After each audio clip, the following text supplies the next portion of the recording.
after writing so much nonfiction, and I really came up with this through ghostwriting because I have ghostwritten for hundreds of people. I eventually realized that the value of any piece of writing can really just be reverse engineered into a simple list of things. And I like to call this list the 10 magical ways to expand anything. All nonfiction writing comes back to these 10 ways. The reader, if you give the reader tips on how to do something, that is valuable. If you give the reader stats that explain why they should or shouldn't do something, that is valuable. If you give them steps to accomplish something, that is valuable. If you give them lessons like pulling the future forward, telling them things that they should know before they've experienced the thing that teaches it to them, lessons are valuable. Benefits, explaining why they should go do something in the first place, educating them is valuable. Reasons, getting them bought into why they should do something is valuable. Mistakes, knowing what not to do is valuable. Examples, give me pattern recognition, show me other people who have done the thing. That is valuable. Questions, what questions should I be asking myself? That is valuable. And some sort of personal story that gives the reader confidence. I did this, you can too. Or this other person did this and you can too. That is valuable. Now, what's really interesting about this is such a simple idea, and yet the simplicity of it is what makes it so difficult to execute. A lot of times writers get lost in, when I sit down and write a newsletter, it's like I have to do this massive song and dance to somehow articulate value to the other person. And that's the wrong way to think about it. Instead, you should think with the end in mind and go, what does the person value? Well, I'll just skip to the end and tell all of you the answer. The person values 1 or 2 or 3 or all 10 of these things. That's what a reader values. Which means your job in writing a newsletter is delivering on that value. So the very first question, when you sit down to write, the very first question you should ask yourself is, which of these am I giving the reader?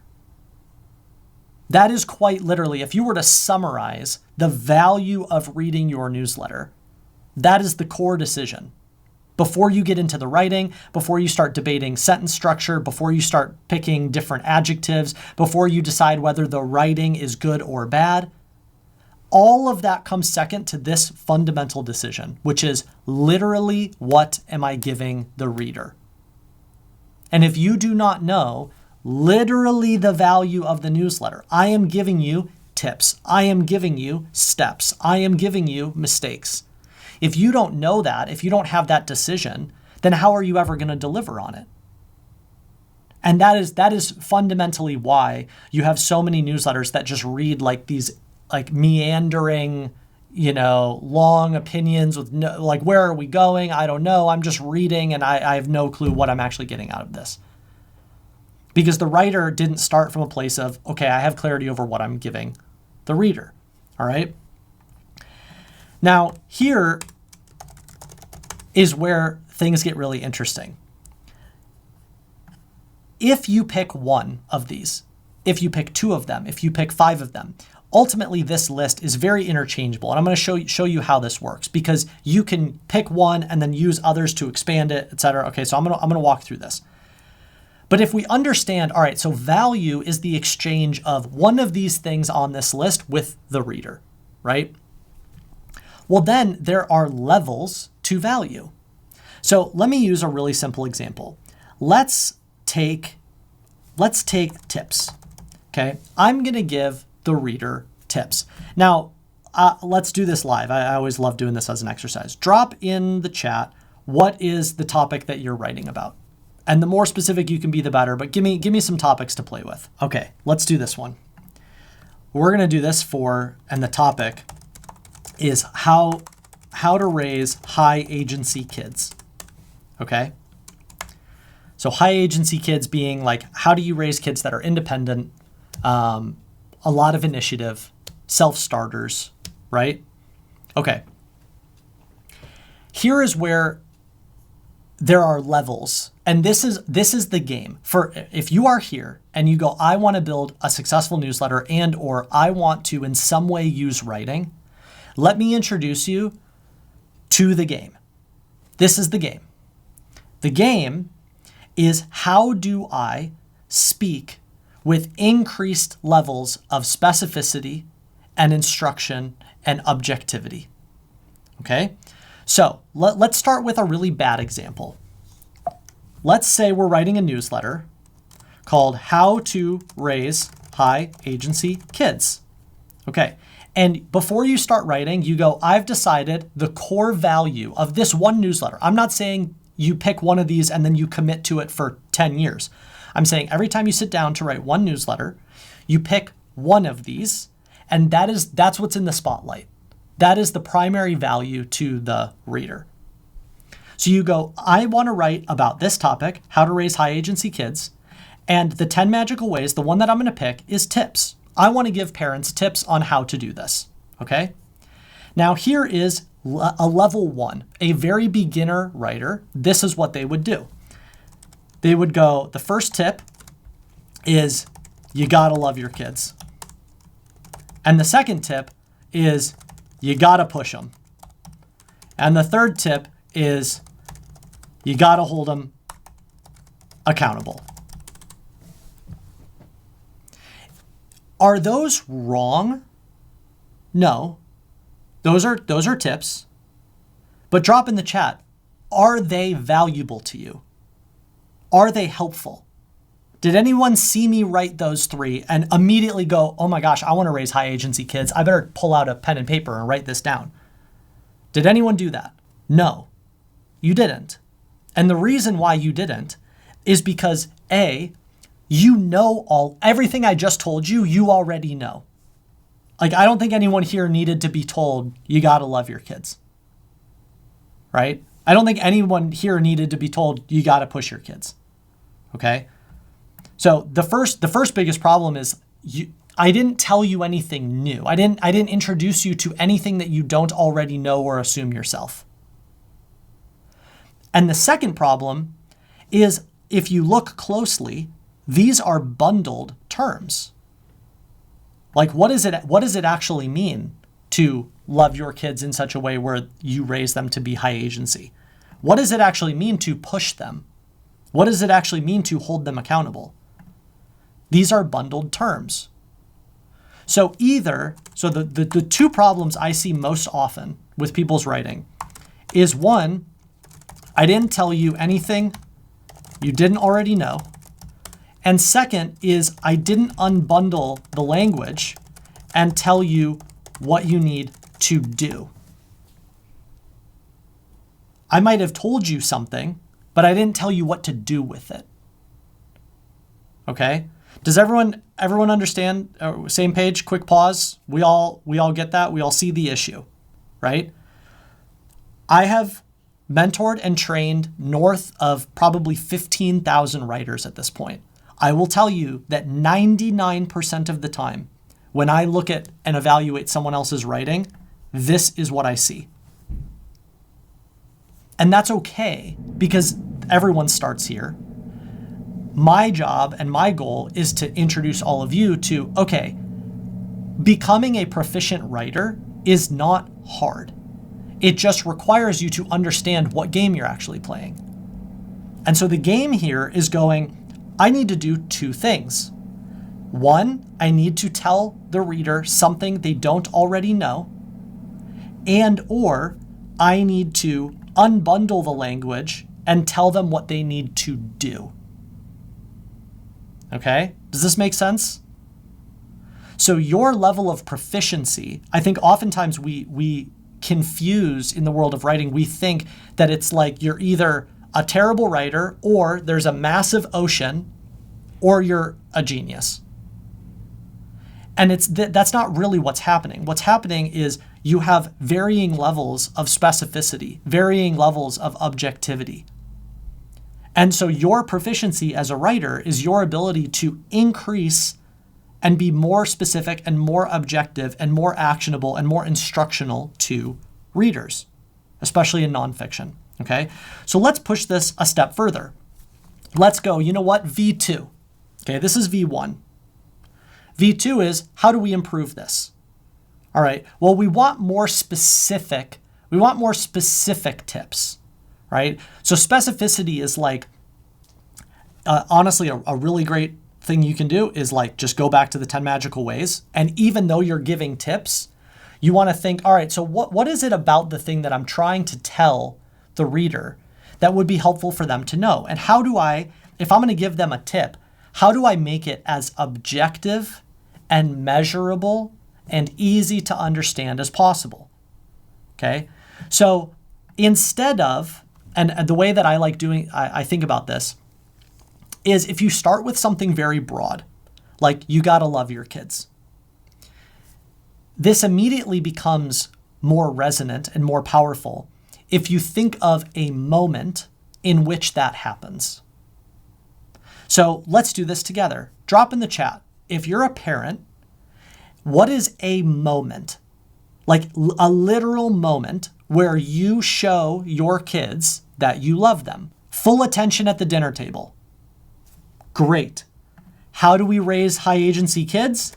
Tip number 1, no phones at the dinner table, and you give them your full attention. This is actually saying the same thing as this, you gotta love your kids. But I think we can all agree that that is perceived to be more valuable. Why is it more valuable? Because I can imagine it. I can feel it. I can measure it. How many nights a week did you allow phones at the dinner table? That is measurable. Okay? So the difference between vague, broad writing and specific, objective writing is this. That is why you read one thing and you go, that was really helpful. You read another thing and you go, that was not so helpful. They might be saying the same things, but they're saying them in different levels of specificity. Now, the decision, when you're writing, the decision happens at the list level, okay? So before I even get into the writing, the first thing that I'm asking myself, if you just sort of like reverse engineer this into steps, the first thing I'm asking myself is, which of the 10 magical ways is the primary value I am giving the reader in this newsletter? Now, can you, if the primary value is tips, could I also include some stats? Of course. Could I also include steps if I wanted to? Could I also talk about lessons? Sure. Could I also speak to benefits? Yes. But one of them has to be in the spotlight. So just for this newsletter, the first decision is which one is in the spotlight. Then you go, decision number 2, what's my list of that thing? So if what's in the spotlight is tips, you don't need to go write a whole newsletter and write 1,200 words in order to figure out what you're trying to say. Your primary value is tips, so what are the tips? Your primary value is mistakes, so what are the mistakes? Your primary value is reasons, so what are the reasons? So before you write anything, you have some very high-level decisions, which is which one of the 10 magical ways is in the spotlight and what is my list of that thing that I picked. So here, if I'm writing a newsletter about how to raise high agency kids, before I even get into the writing, I want to make a list of, so what am I sharing? And I'm sharing, let's say 3 tips. So great. So now we repeat what we just did. You got to push them. What does it mean to push them? When your child fails at something, you don't give them an out or validate their excuse to quit. You force them to try at least one more time. Great. Very, very actionable. You got to hold them accountable. Tip: when your child doesn't do what they said they were going to do, you have to come up with some sort of punishment that negatively reinforces their action. I'm not a parent yet, so I have no idea if these are correct or not, but hey, you know what? Let's just run with it as an example. Okay? So I don't need to go write a whole newsletter to make this decision. Does everyone see that? I do not need to go spend 4 hours writing 3,000 words in order to decide what am I giving the reader. All I need to do is make the decision which of the 10 magical ways is in the spotlight, and then I just make a list of, okay, so what am I giving them? Now, I want to let everyone in on a little secret. The way that people consume media online, they do not read it, they skim it. And they only read it if, in skimming it, they've decided that this is worth their time. And does anyone want to guess, drop in the chat, what is the person looking for when skimming to decide whether or not this is worth their time? Yeah, they're looking for relevance. They're looking for relevance, but they're also, the main thing that they're looking for is they're looking to make sure that you actually deliver on the thing that you said you were going to deliver to them, right? If you click on the title of this and you go, how to raise high agency kids, that looks pretty helpful. And then you start skimming, and the first subhead is you gotta love your kids, and the second tip is you gotta push them, and the third tip is you gotta hold them accountable. What's the natural conclusion that you come to? You probably go, this writer's not giving me a lot, right? So this happens within 4 seconds. I see a title, I'm interested, I click, I skim, I look at the subheads. The subheads tell me how good the writer is at delivering on the thing that they're promising. So what's really funny about even long form writing is that 80% of the value is this. If I see a title that says tips to raise high agency kids, what am I here for?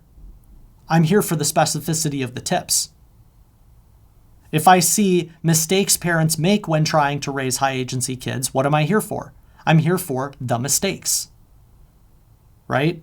That is the primary value that I am getting.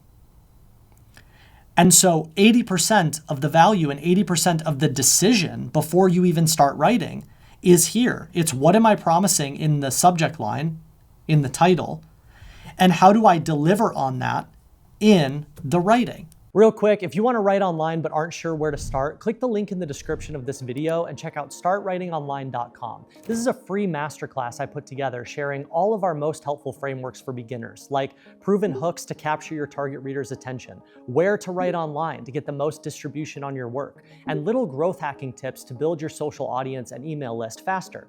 Over 100,000 writers have gone through this free masterclass, and many even send us emails afterwards thanking us for sharing such valuable information for free. So click the link below this video to check it out and make this year the year you start seeing success from your writing online.